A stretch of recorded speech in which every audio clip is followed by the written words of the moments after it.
Now let's move at our next subtopic, which is ideal solution. What is an ideal solution? Ideal solution is a chemical potential of substance in a liquid solution. Now we already learned about in the form of gas. So now we will look at a liquid too. So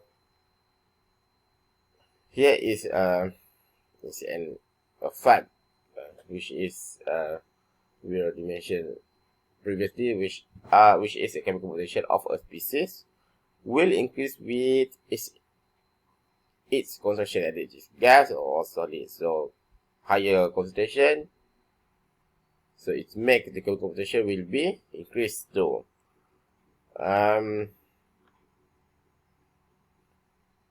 So here we can say that for a solution system, we can say that two liquids are entirely miscible in all proportion to give a single liquid. So we mix together, we will be a single liquid. For example, we have A and B, and then we mix together, it will be a single liquid. So in a pure liquid, for liquid, some of more energetic molecules have enough energy to overcome the intermolecular attraction and will escape from the surface to form a vapor. So as liquid, there is a vaporization process where in a liquid always be introduced or energy will always be introduced time to time. So in a certain way, there is a liquid that can absorb energy, and the energetic molecule at the surface. This energetic molecule at the surface can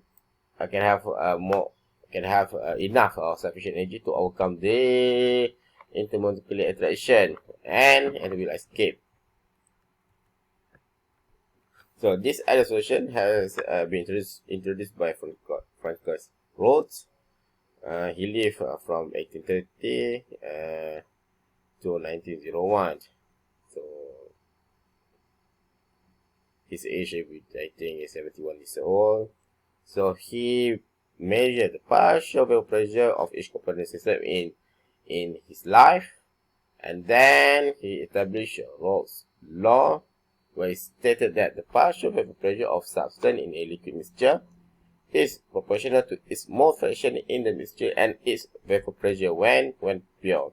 So given this formula, partial pressure of A equal to its mole fraction time with its actual partial pressure. For example, when the mole fraction of water is 0.90, then we can state that the partial pressure of water is 90%, then pure water, because the motion of it is 90, we have a 0.90. So this is according to Rhodes' law.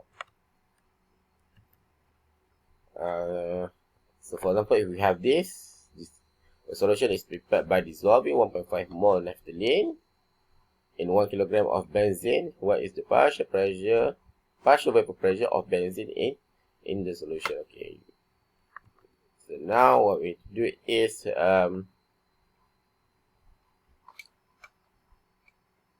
so we have, this is a formula of our partial vapor pressure, formula of Rhodes' law. So we know that SA, we have SA here. What's meant by SA? SA is the mole fraction. So to have a motion of A, we need to know the mole of A divided by the total mole of the system. So now we have in our system we have benzene and also naphthalene. So for benzene, the mole is 12.8 mole. We know that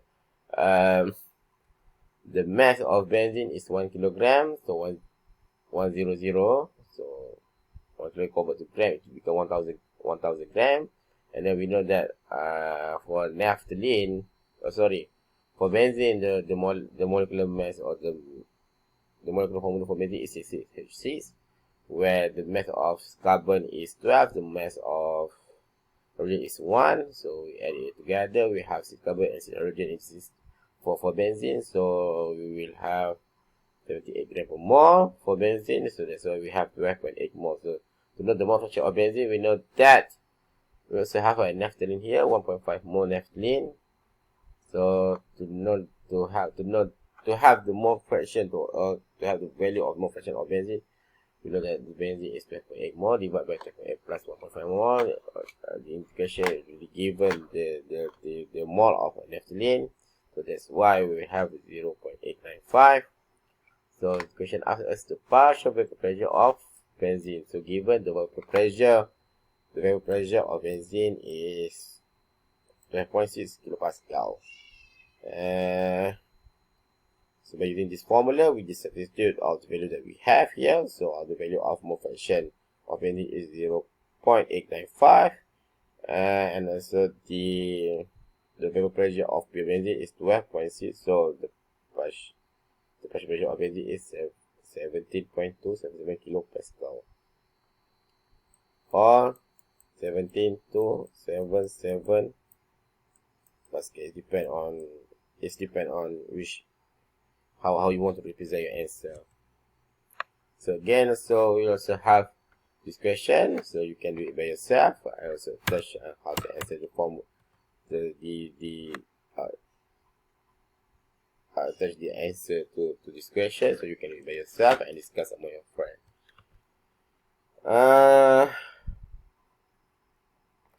So and then we try to continue. In an ideal mixture of these two liquids, the tendency of the two different sort of molecule to escape is unchanged. So the example is like we have a hexane and heptane, benzene and metabenzene, propanol and propan 2-ol.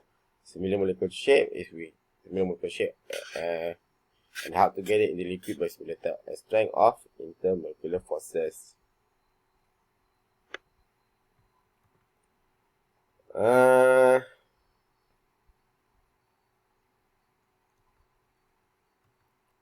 So every carbon is seen before. So the total vapor pressure for the system is P equal to PA plus PB.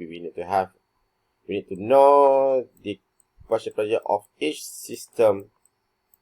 component in the system. So we add it together, so we can have a total vapor pressure for the system itself. So here is the example. So we know that for example we have two type of component of system. We can name it as A and B. So here is the vapor pressure of pure A. Here is the pressure of pure B.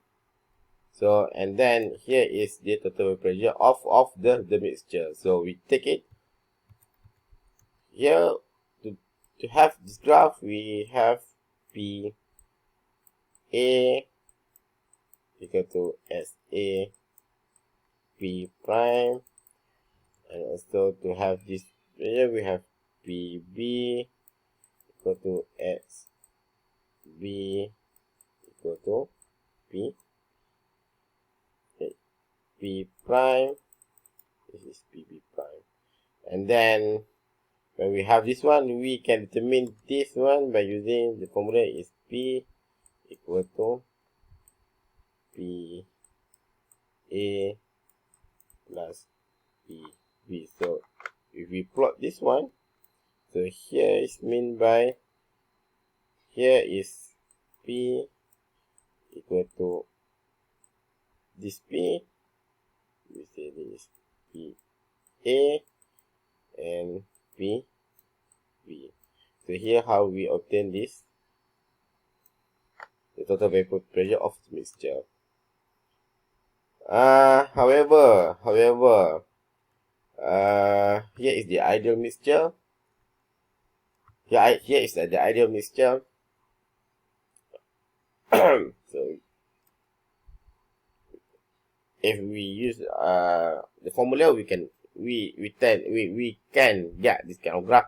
However, we need to know that most mixture in this world are derived from Rhodes law, and this is this law can be used and only reliable for the solvent when the solution is very dilute.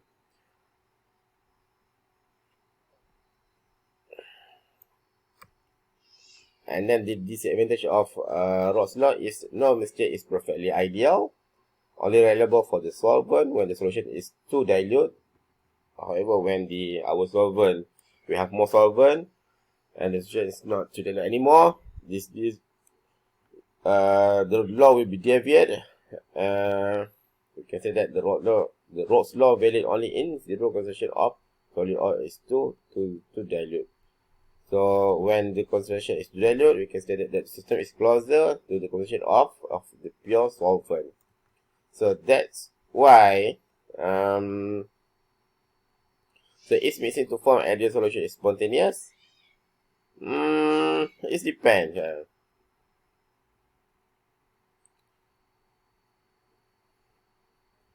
If we are using if we look back at our formula before, we can say that the entropy increase as one component mingles with the others, because to state that the ideal solution is spontaneous, we need to state that delta G is less than 0.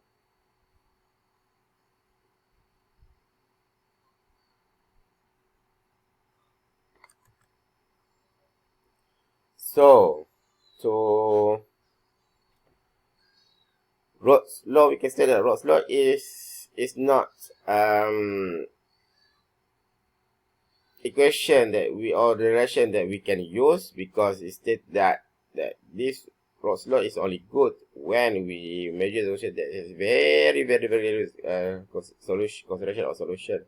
Thus, we have another law, which is Henry's law. Henry stated that the vapor pressure of a volatile solute is proportional to its mole fraction in the solution. So given by this formula, PB equal to SB KH, PB is pressure of B equal to a mole fraction of B, then with its Henry's law constant, Henry's law constant.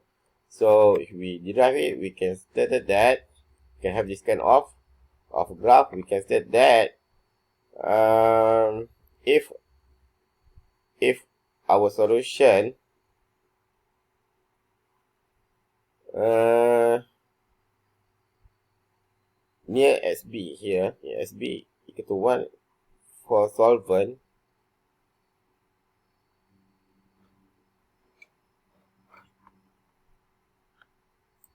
okay, from this graph we can state that when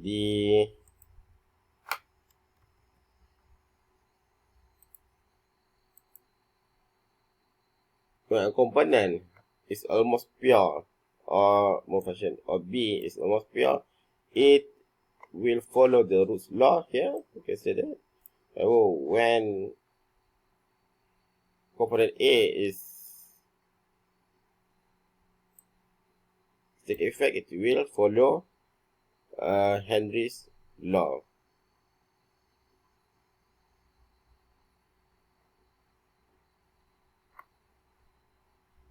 So we can use the Rhodes law and Henry's law at a certain concentration. For example, we can use Rhodes law when the concentration of B or concentration of B is pure, or is the solvent is too dilute. And when we can use Henry's law when the concentration of SB is less than 0. It depend on the solution that we have. Either it's too dilute or it's too concentrate. When it's too concentrate, we use Rhodes. We can use Rhodes law. And when it's too dilute, we can use Henry's law.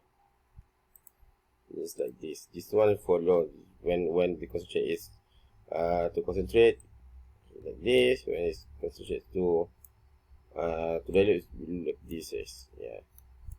So this is where Henry's law and Rhodes law coming from to solve a problem.